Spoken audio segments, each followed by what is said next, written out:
Good morning. Hi. Look, another important meeting this morning.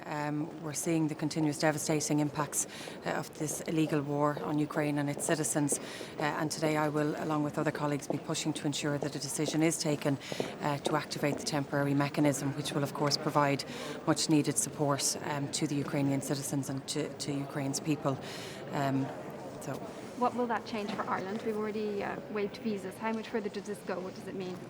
What this means is that already we have opened our doors and we have waived visa requirements, but this will allow Ukrainian citizens to come to Ireland to live, to work, to study, to access our health care, to do so for an initial period of 1 year, but this is something that could be extended potentially to up to 3 years. I suppose this is a way for us to allow citizens to come, to not have to go through a difficult and lengthy process, to get on with their lives while this unimaginable war is happening. And most importantly, that it will allow them to return, hopefully, as quickly as possible. The UN says 1 million Ukrainians have already fled. How many are we prepared for? Is it tens of thousands? We've been very clear, I think, from the very outset. We are not going to put a number on it. We want to support as many people as we possibly can. Yes, we can apply figures that are there. 2% is the figure that's currently in the Migration Pact. Depending on the figure and the number of people that flee, that could be anywhere. It could be tens of thousands of people. But the most important thing for us is making sure that our doors are open. Obviously, we're working very swiftly at home, bringing together departments, ministers who will be impacted here, making sure that we have the right mechanism in place to support people. And already we're seeing people at home, our own Irish citizens, offering support, offering accommodation, offering to help in whatever way that they can. So we will come together collectively to make sure that Ireland will not be found wanting. We're increasingly seeing the extensive bombing of Ukrainian cities where civilians are living in apartment blocks.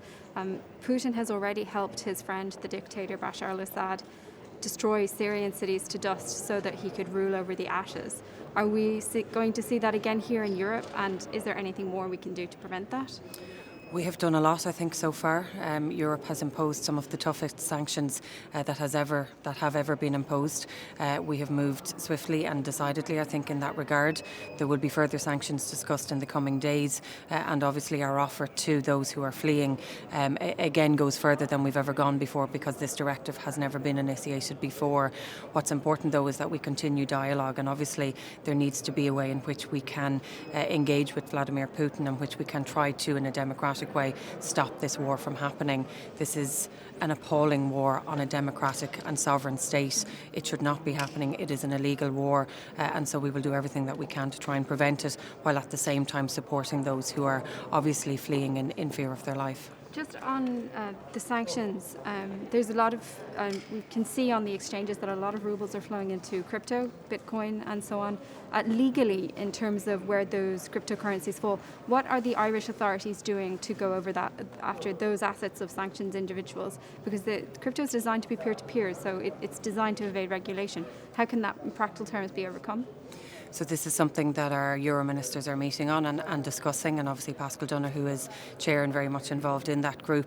I think we need to make sure that there is no ability for Vladimir Putin or any of those who support him to hide money, to move money, to be able to fund this illegal war. And so everything that we can do to identify those potential mechanisms that evade and go around those sanctions that currently exist, we will do that. And what do you think on the broader principle? I mean, this seems like a bit of a turning point. Why should anyone have a secret bank account or a company that can't be traced to an owner? We know that it's just used to hide money from people who don't want anyone to know that they have it, because it's illegal for some reason. And they use lawyers to bully anyone from telling anyone who wants to tell the truth about it.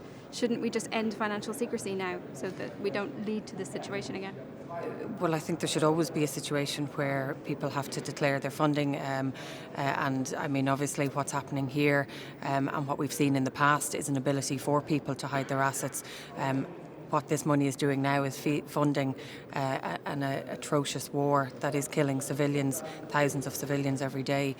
So we need to make sure that we have the right mechanisms in place, and we need to move swiftly and we need to act swiftly. And obviously this will have implications in the future, but what we're dealing with now is the most important, and that's our focus. Thank you very much. Thanks, guys. Bitcoin and so on. Legally, in terms of where those cryptocurrencies relation, how can that in practical terms be overcome?